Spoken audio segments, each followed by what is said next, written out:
Okay, so I'm going to hand over first of all to Harriet Wheelock. So many of you in the audience know Harriet is the Keeper of Collections at RCPI, and Harriet has been an honorary Cork woman during the local organising committee and has been a great supporter of the conference. So over to you, Harriet.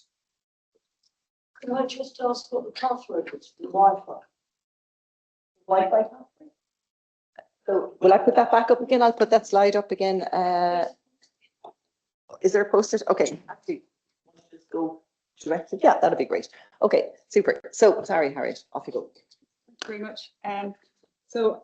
I'm going to give a very brief look at what midwifery care was like in Ireland in the century leading up to Barry, focusing on it as a contested space between midwives and doctors, male and female, and even within the medical profession itself. So I'm going to start with another Cork doctor, who those of you who are on Tom's excellent walking tour will already have met because he spoiled it for me. This is James Woolveridge. We don't know a huge amount about the life of James Woolveridge, but we do know he was living in Cork in 1664 when his marriage licence to Bridget Fisher was issued. And but the main reason his name has survived is that in 1669 he published on one of the earliest works in English on midwifery, and I think the earliest in Ireland, with the marvellous name Speculum Matris Hibernicum, or the Irish Midwives Handmaid, catechistically composed by James Woolveridge. Sappy title. This is the frontispiece from his book, and it is generally believed to show Woolveridge sitting in the chair, catechising a pregnant lady and possibly a female midwife on how they should be taking care of the lady. Woolveridge's work is one of a number of publications that are published at this time and in the following decades, which draw together traditional practices and ideas about midwifery, often taken from the classics or from women practitioners. And as Tom suggested to me earlier, it was a bit of mansplaining going on in what they're telling. And I think it's really interesting, the picture. I really like that there's all three of them in there. And Woolveridge's book, it's one of the rarest books on midwifery. It was a very small print run. There was a first edition published in 1669, I think in Cork, and then in 1670 it was published in London. And there's very few copies left, and there are a few illustrated plates in it, and very few have all the plates still in there. So Woolveridge is publishing at a time when midwifery is in a state of transition.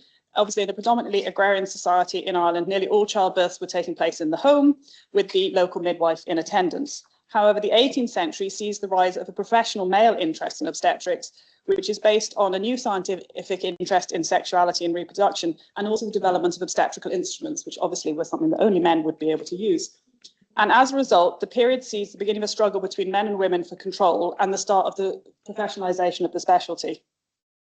So if we nip over to Dublin, the acceptance of both women and men as practitioners in midwifery at the start of the 18th century can be seen in the licentiates in midwifery, which were issued by my college, the Royal College of Physicians.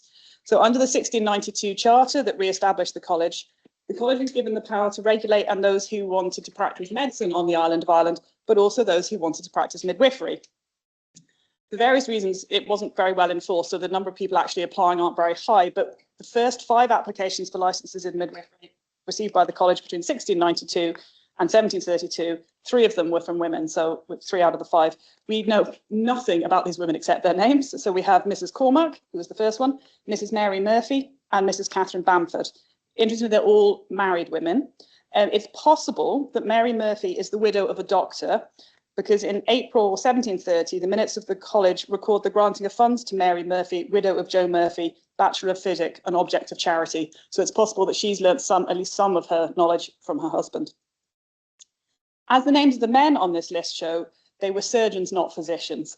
And this was, I think the college felt that it was acceptable for surgeons, who they saw as lower than them in their exalted ranks of physicians, to be practicing in midwifery. They didn't think that the higher ranks should practice. Tom also mentioned in his talk Dr. Van Leeuwen, who's another Cork-based physician and obstetrician. He was the first obstetrician to be president of the College of Physicians in the 1720s, and he was very well known as an obstetrician and a physician, and he was practicing in very high society, so he's recorded in the newspapers as delivering the children of aristocracy. But after his death in 1737, the college passes a resolution that no man is allowed to hold the licence in medicine and the licence in midwifery. It is one or the other. You cannot do both. And this refusal to accept joint practitioners in both is really exemplified by the case of Fielding Ould. Ould is the second master of the Rotunda Hospital in Dublin. And he was examined for his licence in midwifery in 1738 and found singularly well qualified and was licensed accordingly. In 1742, he had continued good relationships with the college. He dedicates his treatise on midwifery, which he published, to the present censors and fellows of the College of Physicians, all going really well. And in 1756, he applies to the college for a licence in medicine, and they are horrified.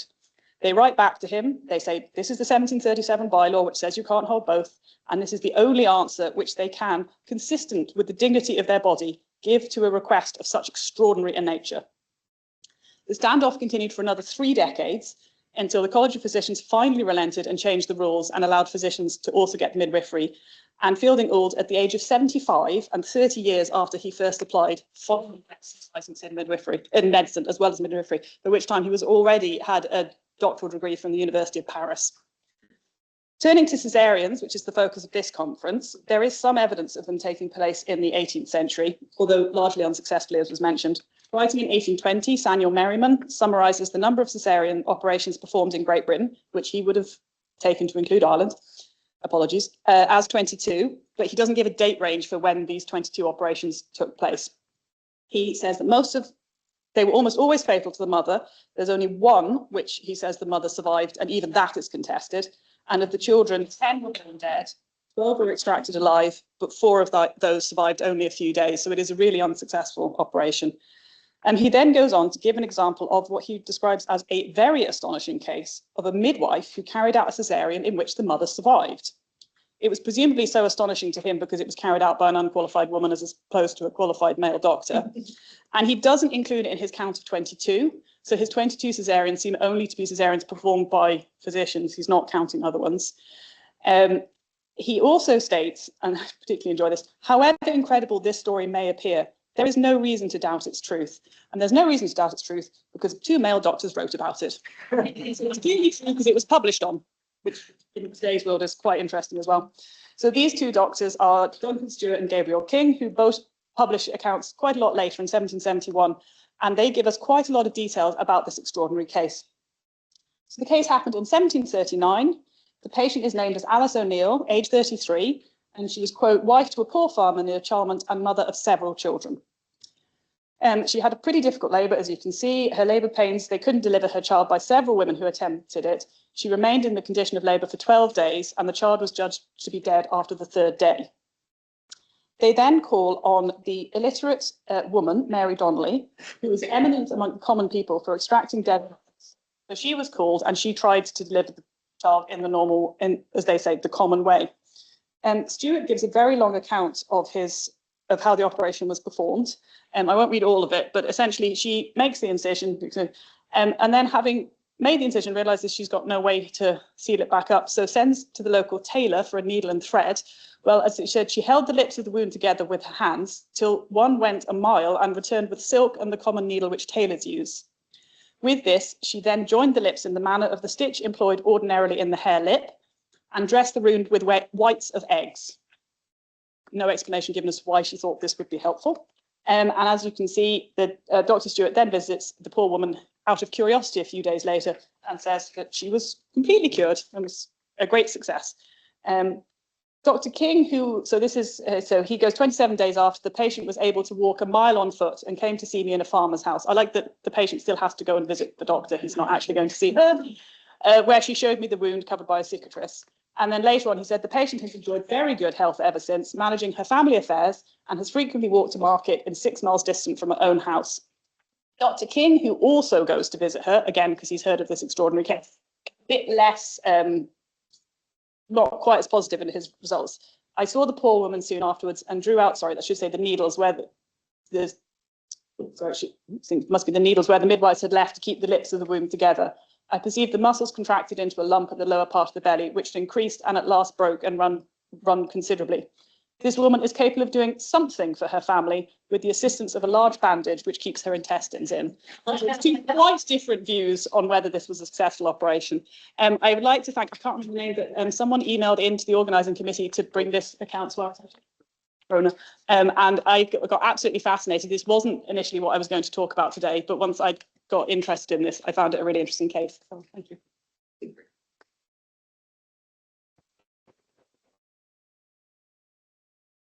Thank you so much, Harriet. Always interesting to hear from you. So thank you so much.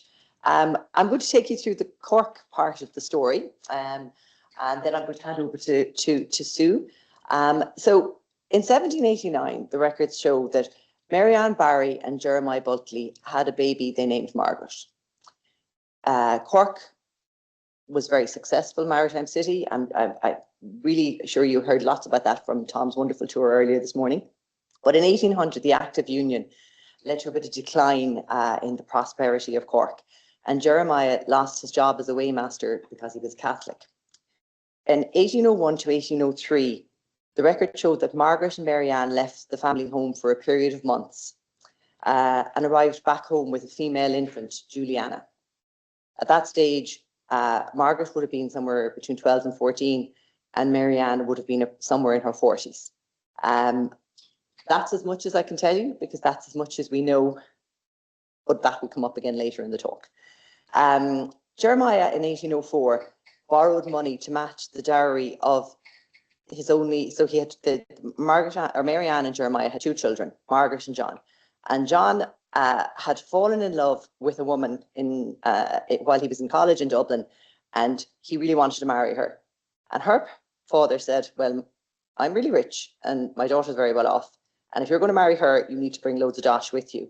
And John went back to his dad and said, look, I need lots of money to marry this woman and it'll be great for the family. And between the two of them anyway, the money was given to John, the creditors foreclosed, and Jeremiah found himself in prison.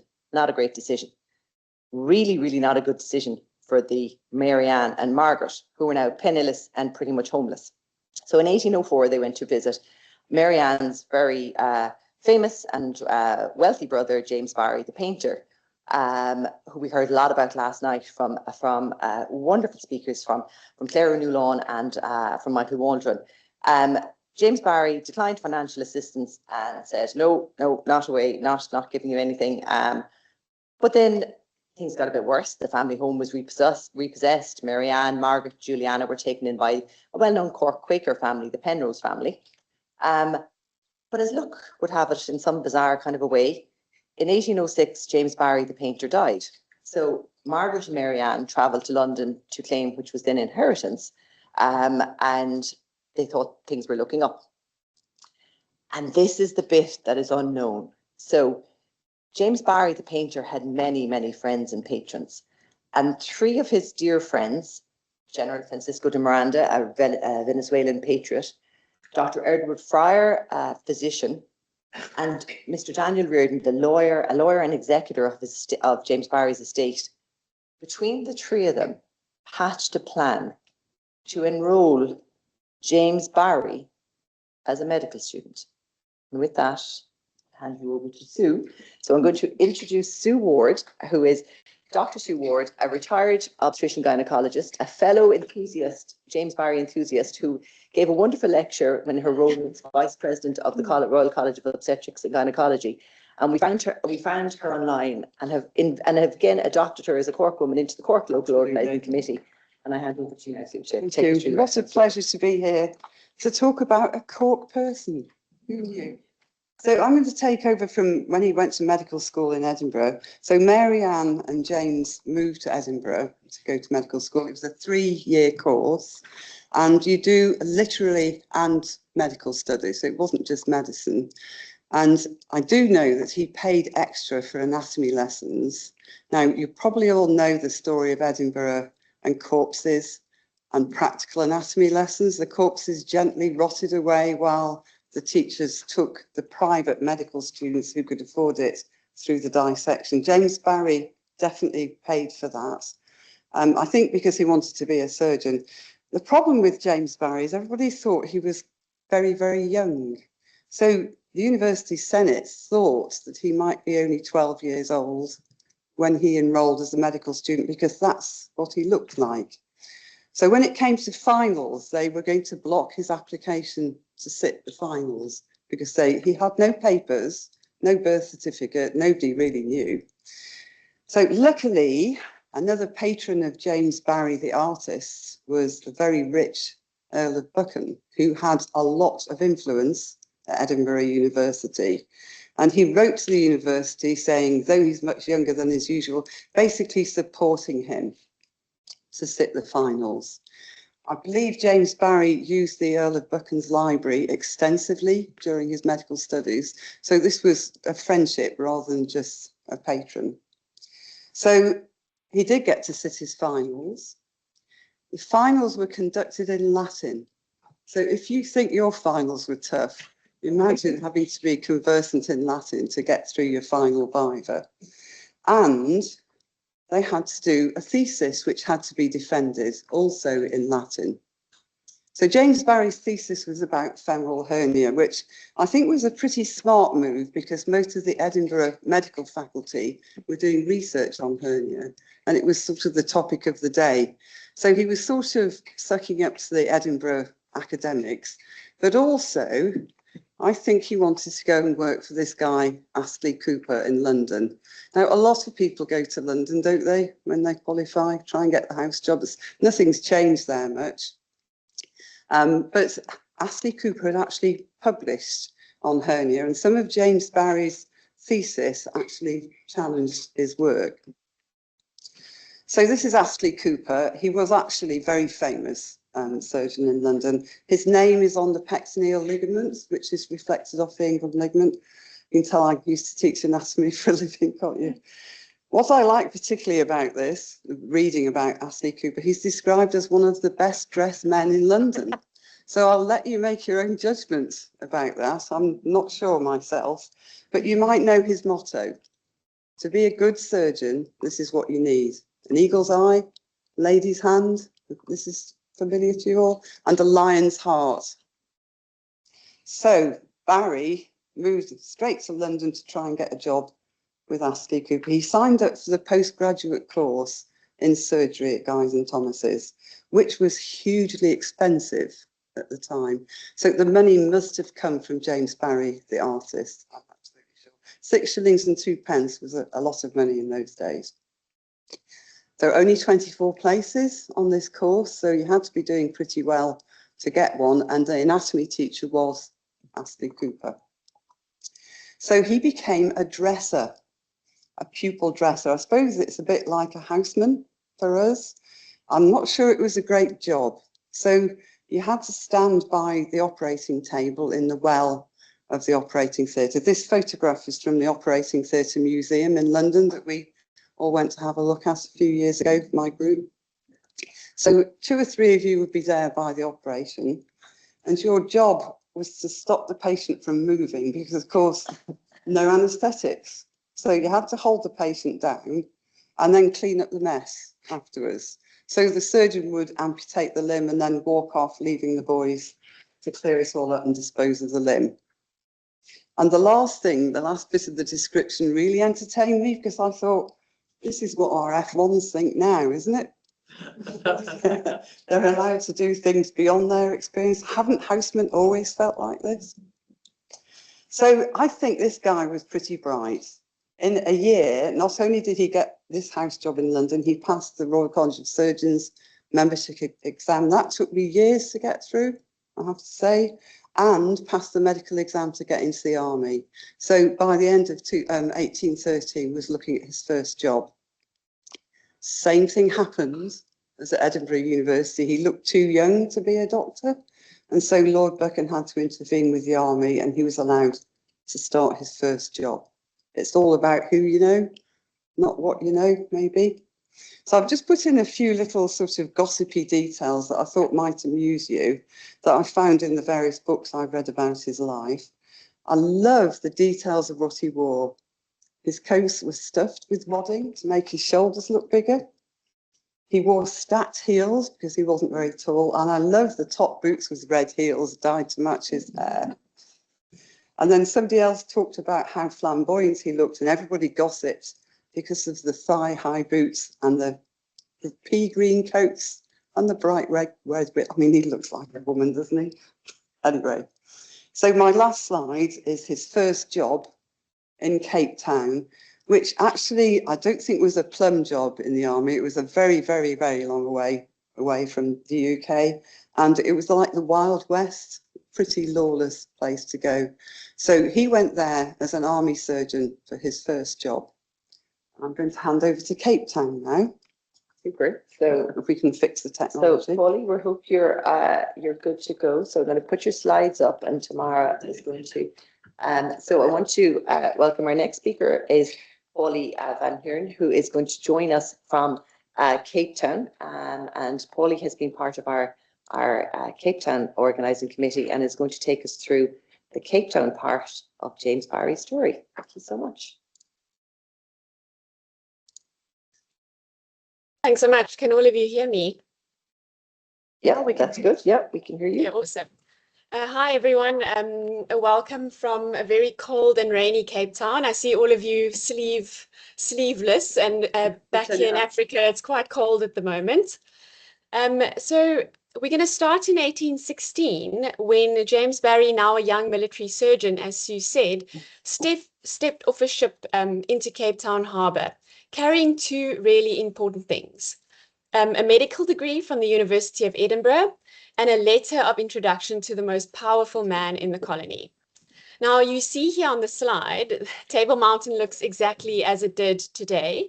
It's the exact same bay, but it's a completely different world. Cape Town was a garrison town at the time, a resupply point, and the colony was barely a decade into British rule. It was also a society built on slavery, on dispossession, and on rigid hierarchies of class and race. James Barry arrives into all of it with ambition, definitely with some surgical skill, and with a secret that would define his entire career. Could I ask you guys to maybe proceed to the next slide for me? So the letter that James Barry had in his possession opened a door. Barry was introduced to Lord Charles Somerset, who was the governor of the Cape Colony at the time. Somerset was imperious, he was well connected, and he was accustomed to deference. Barry was actually called to his house to treat his sick child, and she recovered. And so gratitude became a friendship, friendship became something closer, and soon enough, Barry took up private quarters in the governor's mansion. Somerset then appointed Barry as the colonial medical inspector in 1822, and the authority Barry had to reform the Cape's health system came entirely from that friendship. Everything Barry achieved here flowed through one man's protection. We can move to the next slide, please.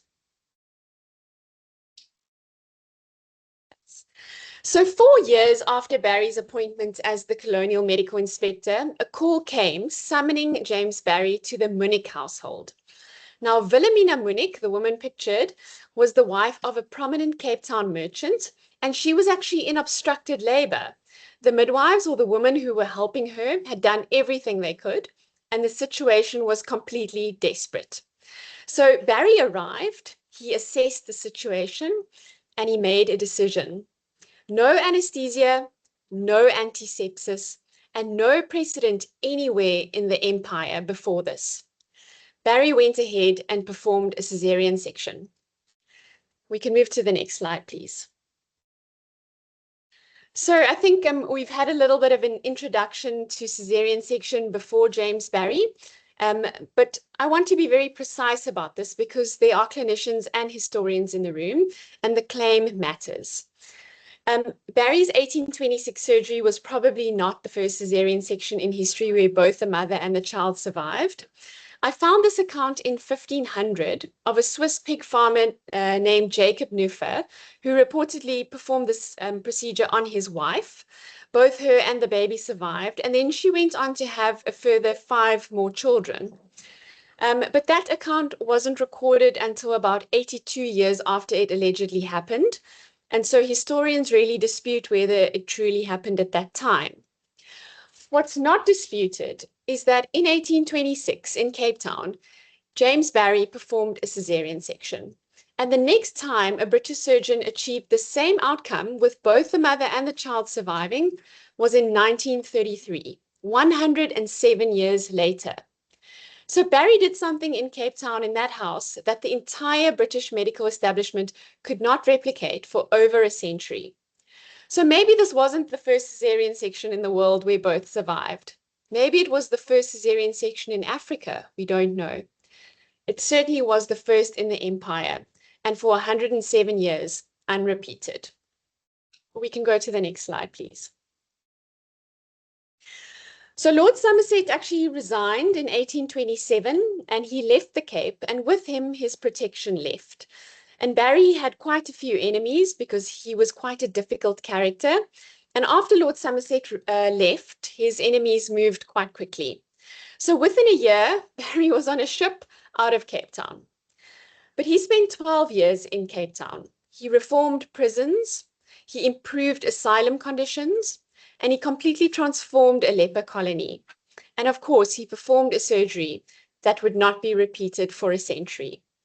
This Congress exists because of what happened in this city, in Cape Town, in these 12 years. Thanks so much. I think I'm going to hand back over to, I think it's Sue. Thank you. Thank you.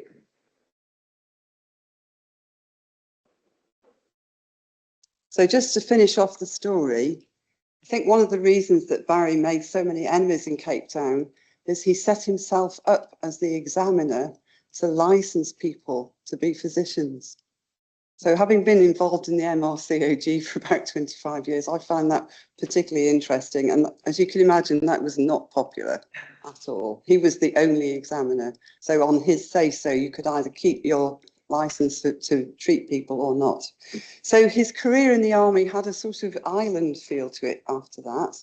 And I thought the most interesting stuff from this came from the bit where he met Florence Nightingale, which I'm about to tell you about. So the manservant there appears in a lot of pictures of James Barry and always accompanied by a white poodle. So when one died, another white poodle would be purchased to replace it. So he had some very unusual habits. And in particular, had a thing about taking his own linen with him on postings and shared a cabin with other officers in between postings, but never undressed in front of any of them. There's a lot of little detail in the book that give you a clue. It's the final denouement. So he took it upon himself to go and visit Florence Nightingale's hospital. Having been an inspector of hospitals in Cape Town, obviously thought he had the skills to do this. So uninvited, turned up and inspected her hospital. I think on the grounds that he'd been receiving casualties there and thought he was cleaning up the mess, as it were. He was not impressed with what was happening in Scutari and basically sat on his horse in the quadrangle in front of the hospital square, and shouted at her in front of all her staff, very, very rudely. And this is what she wrote about that encounter. He behaved like a brute. So I think he's described as bombastic and cruel as a person to deal with. So not an easy person to be inspected by. It sort of feels a little like the CQC in the UK being rude to us about our hospitals. So he came back to England in retirement and was actually not very well off. I don't think he'd managed to save very much from his private practice in Cape Town, and ended up dying of dysentery in 1865. So his death, July the 15th, 1865. Now, as Noirin said earlier, he left in his will a provision that he did not want his body to be laid out. He didn't want to be undressed and washed. It's very clear in his will. They weren't keen to do a post-mortem anyway, because people who died of dysentery were just buried pretty quickly. So a woman called Sophia Bishop, who was basically supposed to put him in his shroud, disregarded the will instructions and undressed him. And she discovered James Barry was female. Also, James Barry had striae gravidarum. So who knows? Who knows? We don't. So the reason it came out is that nobody paid her for the laying out and the shroud and everything. So she tried to blackmail the army doctor who'd issued the death certificate. And when he wouldn't pay up, she went to the press, basically, and it became a massive scandal, as you can imagine. The most famous Victorian surgeon who'd done that cesarean wasn't even a man. Last slide. Back to the box. So, in conclusion, passing woman choosing to pass as a man in order to live the kind of life that was impossible for a woman, or a transgender identity who fully embraced male gender and wished to be remembered as James Barry. We will probably never know, but we're here today and over the next couple of days to celebrate the incredible achievements of this incredible Cork person who somewhat got forgotten by history, and we want to restore that memory and make sure that doesn't happen for the future. Thank you very much.